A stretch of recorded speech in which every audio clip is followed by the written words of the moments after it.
Hello and welcome to More Than a Game, a podcast dedicated to the Premier League, the A-League and more. Today on the show, Roos' record-breaking winning streak runs into a behitch in Tokyo. We break down the Roos' efforts in Tokyo and the at-home to Oman in Qatar.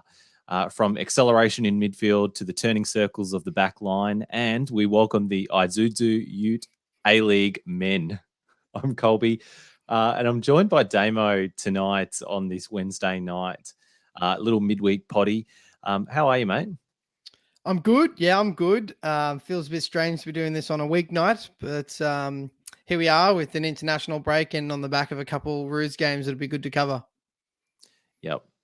Shit gets like out of control in international break. There's football on like at all hours, at all times, even more than usual. So we just have to improvise and adapt and overcome.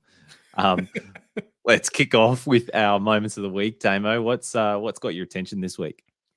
Look, I'm going to pass up the low-hanging fruit that is Newcastle United, and I'll chat about that in a minute. But I'm going to go with my moment of the week came from this morning or overnight. Denmark qualified for the World Cup. They've won 7 out of 7 in their group so far. And not just that, they've scored 26 goals and conceded 0 in those 7 games. So an absolutely perfect record in qualifying for the World Cup. And they're looking like a pretty impressive side at the moment, Denmark. So that's my moment of the week is Denmark and the way they're playing football. Wowee, seven in a row. Those are rookie numbers, though. Come on. No, 11. What's your moment of the week? Mine comes from back to the A-League, back to the Ute League. Looks like we're getting A-League fantasy. It's been talked about for a little while. It was a little like a minor nugget in an interview on Football Nation Radio. APL Managing Director Danny Townsend gave an update on a few of the initiatives and progress of a few things. But yeah, the big standout for me was he mentioned there's like a big focus on the digital offering, which they're going to call the APL Studios. And within that, they're going to revitalize A-League fantasy, because I know it used to exist back in the day, but I'm keen to do it. Keen for this podcast to run a league and put it out there on soccer Twitter, because our Premier League one has been a big hit. So looking and it's just great for engagement with the league. I know like in other codes, like in workplaces and stuff, we've done like AFL Supercoach and things like that. And I'm not particularly a close follower of AFL, but I tell you what, in the years that I did Supercoach, I knew who the best midfielders were. That's for sure. Yeah, look, it's I know we're all excited about the prospect of it. We're all really into it and keeps you very engaged in the league. But you mentioned briefly the old A-League fantasy. It was run by Fox Sports back when the A-League was really firing, and that's kind of really when my obsession with the A-League started. I was a casual A-League fan and being a massive football fan for the first few years of the league, and it was really A-League fantasy that got me just so deep dived into. I could tell you every player on every team at that point, and I'm sure there's a new generation of fans that could get on board through fantasy just like I did years ago. Yeah, and it's just all about having like so many touch points with so many different demographics of fans, isn't it? And the more the better. I think Jesse put it well. He's he'll know a few star players from every A-League club as a casual observer, but if there's fantasy, he'll know who the third string keeper in the youth team at Wellington Phoenix is going to be. Yeah, you never know when you need to pull out some gems from the waivers, and there's always plenty of value in the waivers, as Tommy C likes to remind us. Own goal, Damo. What stood out for you in the wrong way this week? Look, in Jesse's absence, I'm going to do a combined own goal and moment of the week. And I skipped over it. I mentioned it briefly. Newcastle United's takeover. While it's good for the Newcastle fans who have had to put up with Mike Ashley for so long, and that would be the only reason I would say is a moment of the week, is the fact that they're finally off the back of Mike Ashley. But I mean, the Premier League questioning their morals again in selling the ability to sell clubs to consortiums and groups of people that have very dodgy backgrounds and human rights records. So it's a bit of an own goal, and it's also a bit of a moment of the week. But all in all, it's going to be good to see another big club, another big spending club rather, and I think the new owners have already pledged to spend the maximum of financial fair play in January, which I think was 190 million pounds. So Newcastle could be buying a few players in January, and it'll start to get really interesting. Mbappe and Greasy, eh? Well, I think the other rumor was, and as part of the own goal as well, is that Steve Bruce is the takeover happened and his job was in question within hours, and Yeah. he's meant to manage his 1,000th game as a manager on the weekend against Spurs, and the rumors are that he could lose his job within the next 48 hours, and they're going to appoint an interim manager before they find someone else, which apparently it's Graham Potter that they really want. So. Yes, sad to be Steve Bruce. Are Newcastle just going to have a wild January? Like January, the January transfer window, comes sort of midway through the calendar year for Premier League teams, and it's typically meant as a window where you can pick up replacement players for injuries and anything like that. You can sell underperforming players or things like that, but it's not meant for big statement signings. And Newcastle just going to have a wild January. You would assume so. I mean, they've pretty much got a clean slate. They've got some maximum, and that's really the only untouchable. Apart from maybe Longshaft, he's pretty untouchable in the midfield. But I mean, they can pretty much sign anyone, and their squad would be better. So, yeah. Yeah, we will watch that with great interest, as will our Newcastle listeners to the pod, I'm sure. Own goal for me, little one. Eli Babalj, he's back in the A-League midweek. Plenty of our listeners won't know who the fuck this guy is probably, but I'm aware of him because he played for the Raw and apparently edits his own Wikipedia, as I'm sure many A-League players probably do. So I can't really give him an own goal for that. But I'm giving him an own goal because his claim to fame, which the club went with in their official tweet to the announcement, his claim to fame is being the third tallest ever Socceroo or player who's played for Australia. I don't know. Has he even played for Australia? I'm going to look up. I think he's got one cap. Yeah, I think he's got one cap. Look up his self-edited Wikipedia now. 2 caps. What, 2 caps, 2 goals for Australia? Apparently, get him back in. I don't know when that was, but I can't believe that. The man's goal to minute ratio must be wild. But yeah, a bit of an own goal, considering he did fuck all at the Raw, and I just don't know how this guy where's he been contracts. Because he was at the Raw probably 2 years ago. I don't know where he's been in between. He hasn't played a lot of football since then, so not surprising. He's been at Chanat Hornbill, which you'll know is a Thai professional association football club based in Chainat province, playing in the Thai League 2, 7 appearances, 1 goal. And before that was the Raw. So he hasn't played football since 2019. So I don't know what he's been doing. It's a bit of a gamble. I think surely there's a young kid at Newcastle who they can just give a scholarship contract to, who who's in a bit better shape than this bloke. Yeah, but are they the third tallest player to ever play for the national team? Yeah, I don't know. They might be the fourth tallest person in the Hunter region or something like that. We got to, needs must. Yeah, it's a strange signing, but yeah, we'll see how it turns out. He could prove us all wrong. He could. I hope he does. Yeah, Babalj, if you're listening, score some goals. Damo, bit of A-League news that we mentioned at the top. The league has a new naming rights sponsor, the Isuzu Ute A-League Men. So first naming rights sponsor we've had since the inaugural naming rights sponsor of Hyundai ended their 15-year partnership back in 2020. What are your thoughts on this?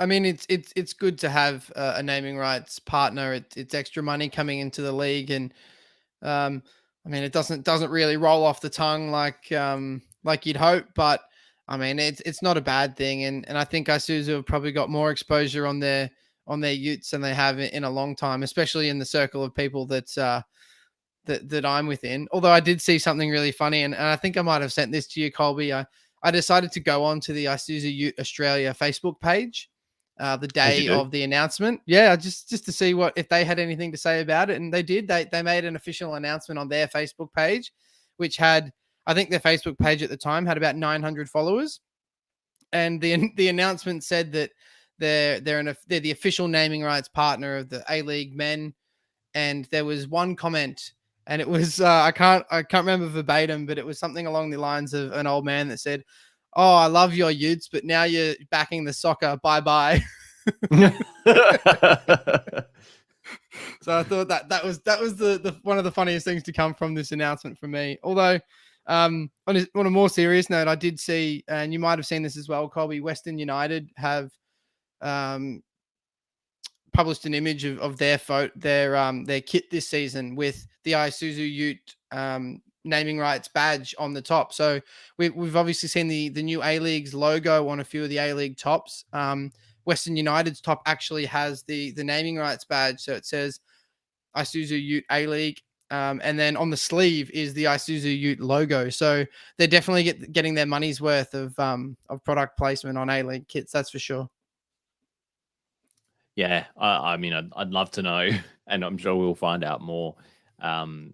Yeah, just how much good exposure that's going to get the Isuzu Utes, but bit of a niche one. But I'm sure Soccer Twitter will and has already worked its magic on the puns for this one.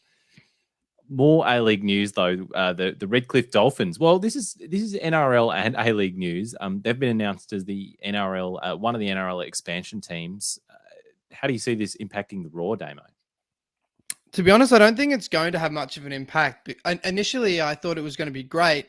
I thought the fact that Redcliffe were being put into the NRL means there'd be huge state government grants to renovate Moreton Daily Stadium where Brisbane Roar currently play. But from reading through the bid that the Dolphins put in, is they're actually going to be based out of Suncorp, and the current Queensland Rugby League State League team, whatever that league, Queensland Cup, I think it might be called, as will still exist as Redcliffe Dolphins do. So they'll still play from the stadium, and that they don't actually intend at this stage to play any NRL games out of that stadium. So I don't know if there'll be any impact really for the Raw, unless the seasons cross over and they can't really find a place there. But yeah, I can't really see it having much of a difference unless Redcliffe do really pump money into their training facilities, and that becomes a home base for the Raw as well, because we know they're still looking for a training base. I think they train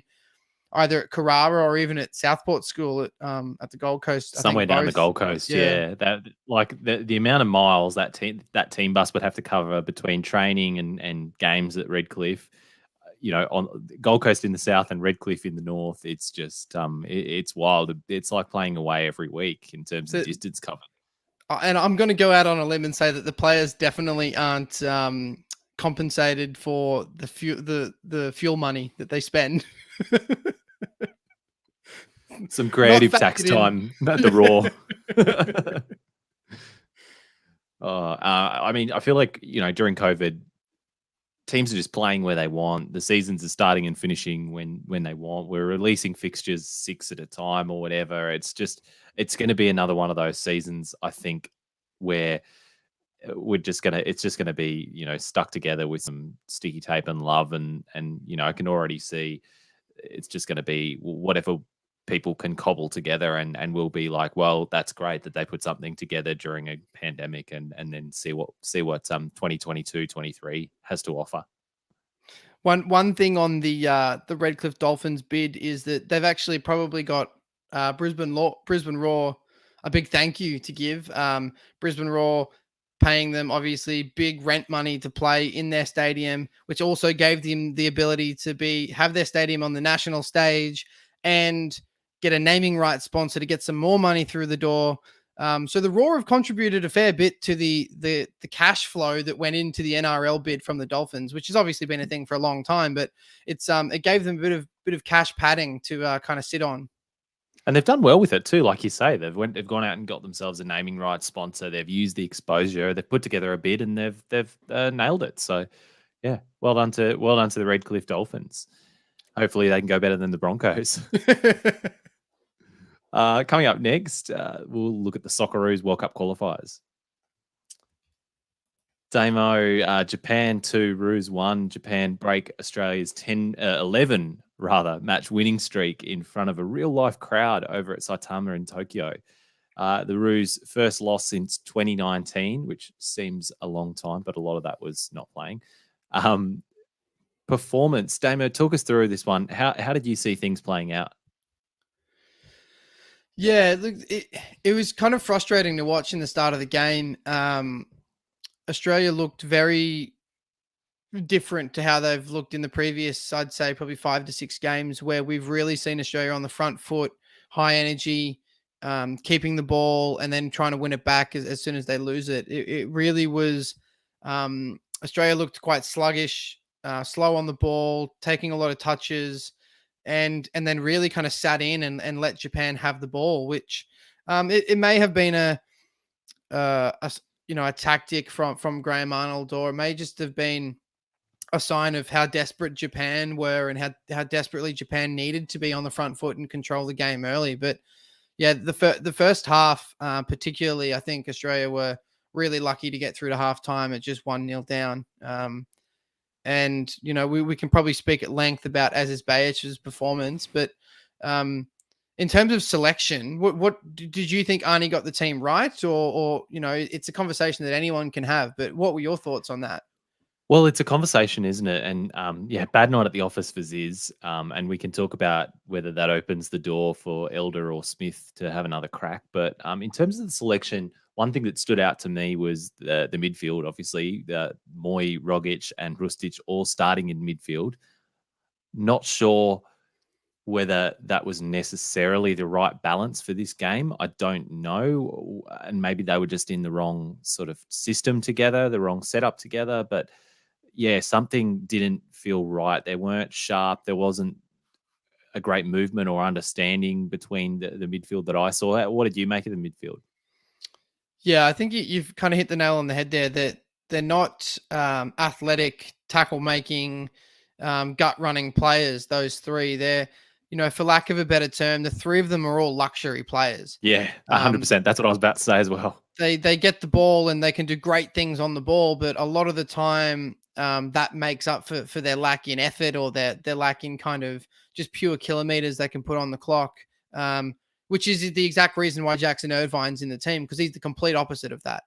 But I think the real problem with the midfield is we've seen Australia can play those kind of players together in midfield over the last few games, as long as they've got a lot of width. And that width has come from our fullbacks getting really far forward. But Japan managed to pin back both Aziz Bayic that we spoke about, as well as Fran Karacic on the right. They were both really pinned back that whole, particularly the first 20, 25 minutes. They barely got over the halfway line. So I think that was the real kind of tactical problem for Australia, is they couldn't get any width. And that was the beginning of the end, because the midfield then couldn't chase. They couldn't sit in a block properly, and Japan controlled the game from then on out. And where we saw a slight change in shape at the start of the second half that kind of flipped that, and we wrangled back control for a while. But I'm sure listeners watched the game. It obviously became really, really stretched after that equalizer, and that stretched game, just like the first half, was always going to suit Japan. So who do you change out of those three, Damo? Presuming it's a team like a Japan or a Saudi Arabia, who we've got up next, against these sort of top teams in our group, who drops out there, and what do you change? I think there needs to be more defensive legs. Mitch Duke, I would have started. I think he can really defend from the front and give you that kind of that drive, and you can start from there. We had Taggart, Rogic, and Hrustic, and Boyle doesn't do much defensively, so we had all our furthest four players in the team all kind of just want to stand there and watch the other team play the ball. So If I was picking the team, I would have fullbacks that can get really far forward. I don't know if that's Fran Karacic. He seems to me more of a defensive fullback. But I also, on the same hand, I don't know how fit Ryan Grant was. He looked pretty underdone in the Oman game, and I'm sure we'll talk about that. And he was probably the right choice to start. And so it's difficult. Obviously, Brad Smith out with COVID. I don't know if he would have started this game, as his Beich has kind of locked down that position. Maybe not now, but he would have been another option if it come to it. But it's really difficult to say who you'd put in there. And I'm not a massive fan of Aiden Hrustic. I think he's technically brilliant. One of our best technical players. I think his decision making leaves a lot to be desired, and the way he just struts around the pitch doesn't do me right. So obviously, when he scores cracking free kicks like he did, it can paint over the cracks of a lot of the bad stuff that he did. Can hit a dead ball though, Damo. Well, he can hit 1 out of 9. He didn't beat the first man in the corners or free kicks. We've got a listener question on this from Kieran Yap. He wants to know, Hrustic, Skoko, or Bresciano, who are you picking to take a last-minute free kick? Bresciano every day of the week. Yeah, I agree with that. I mean, Hrustic looks like he could reach that level with a little bit more consistency on the dead ball, and he's definitely got the swagger of Bresciano, that's for sure. Just needs the bald head. Get the bick out, Aiden. Yeah, look, for me in that midfield, I feel like at least at this point, Moy and Rogic need to share a game. I'm agnostic about who starts, and that could be a horses for courses, depending on who we're playing. But I don't know, and listeners will correct me if I'm wrong, but I don't know I don't think either of them are playing 90 minutes a week for their respective clubs. Moy in China, Rogic at Celtic in Scotland. Well, the Chinese league's been under a shutdown period for the last 2 months, I think. So Moy hasn't played any football. Exactly, and then he's played a lot of minutes against Japan. When no one in that midfield wants to run, so yeah, I feel like those two need to share a game. Don't care which order it is, but yeah, you need someone in there with a bit more legs and a bit more dynamism. They're all luxury players. Completely agree. Maybe we could play the three of them when we're up against a quote unquote lesser team in Asia, but yeah, in these big games, I just don't see it.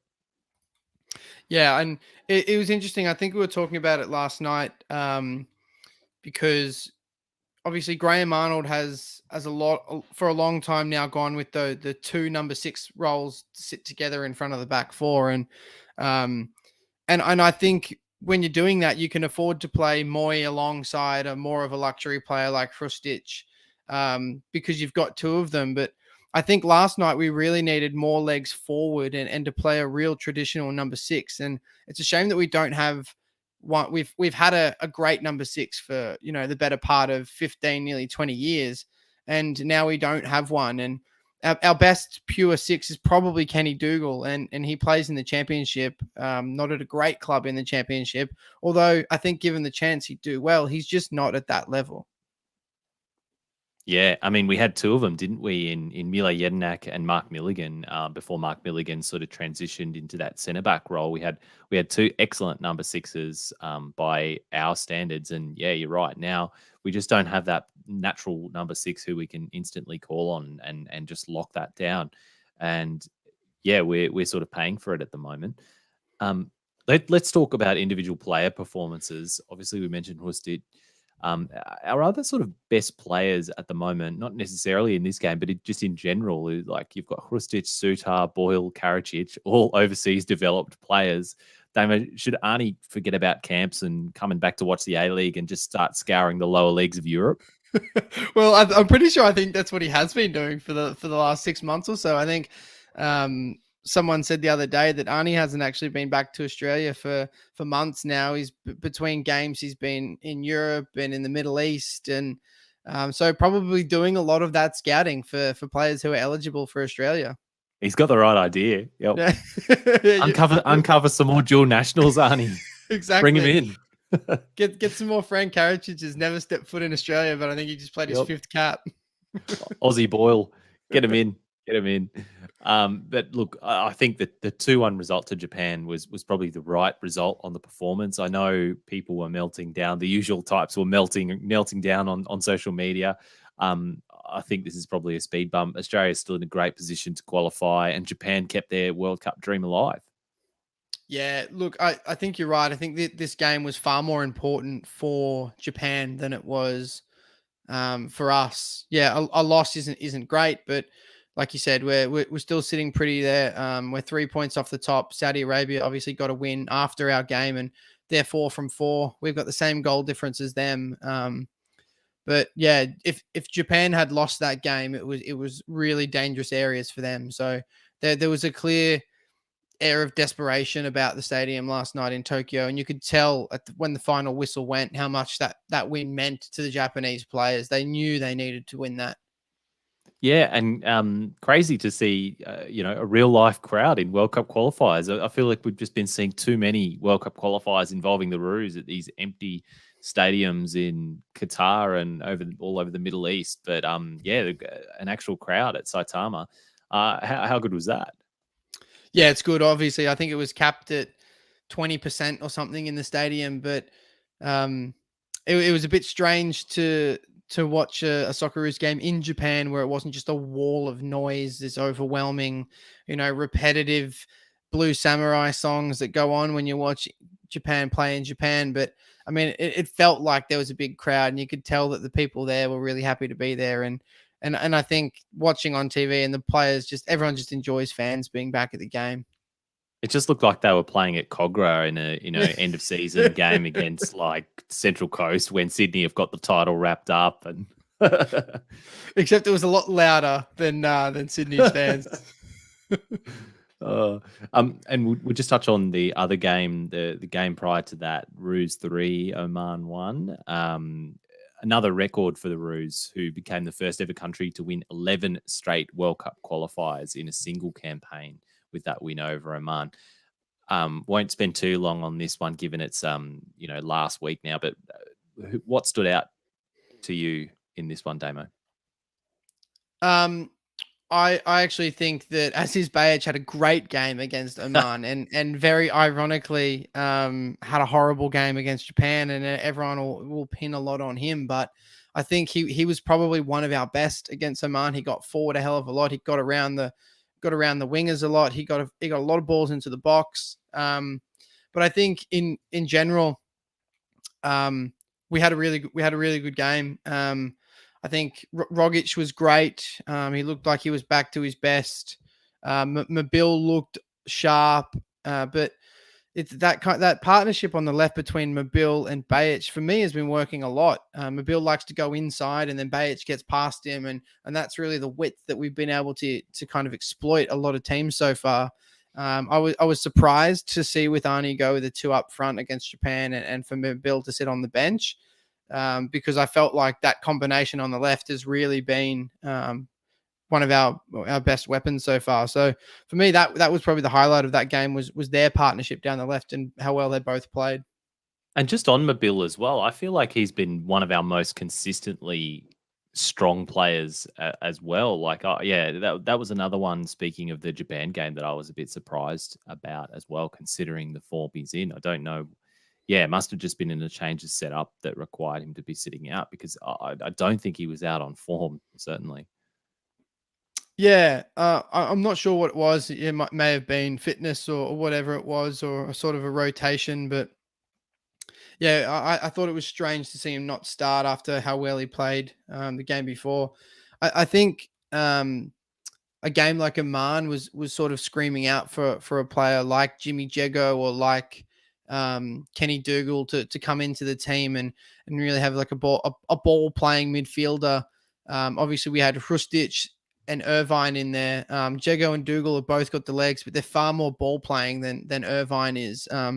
But as it seems lately, Irvine is really kind of cemented his spot as kind of the heavy, for lack of a better term, in the team. He kind of just does all the hard work for all the other midfielders. Unglamorous role. Any idea why Kenny Dougal isn't getting a run? Oh, I'm really high on Kenny Dougal. I think he's a brilliant player.